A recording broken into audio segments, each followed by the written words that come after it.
اعوذ باللہ من الشیطان الرجیم بسم اللہ الرحمن الرحیم۔ حدیث قدسی۔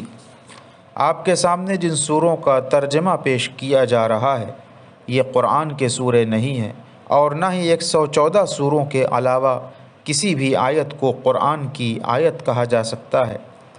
یہ توریت کے سورے ہیں جن میں حضرت موسیٰ سے گفتگو کی گئی ہے، اور ان باتوں کو حضرت علی علیہ السلام نے اپنی زبان میں پیش کیا ہے۔ 38واں سورہ۔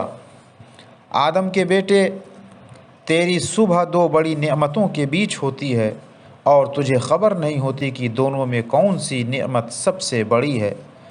وہ گناہ جو لوگوں سے چھپے ہیں یا وہ تعریف جو لوگوں کی زبان پر ہے، یاد رکھ تیرے جن گناہوں کی مجھے جانکاری ہے، اگر لوگوں کو معلوم ہو جائے تو کوئی تجھے سلام بھی نہ کرے۔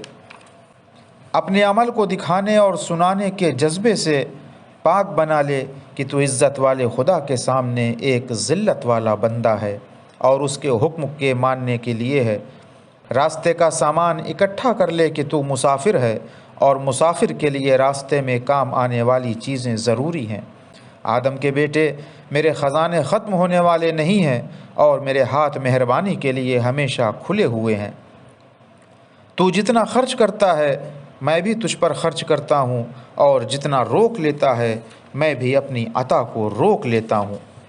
آدم کے بیٹے، فقیری کا ڈر اللہ کے ساتھ بدگمانی ہے، اور تو اپنے یقین کی کمی کی وجہ سے پھٹے حال لوگوں پر کنجوسی کرتا ہے۔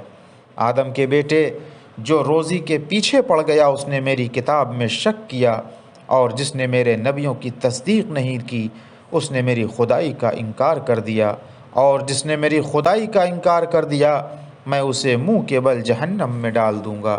وآخر دعوانا ان الحمد للہ رب العالمین۔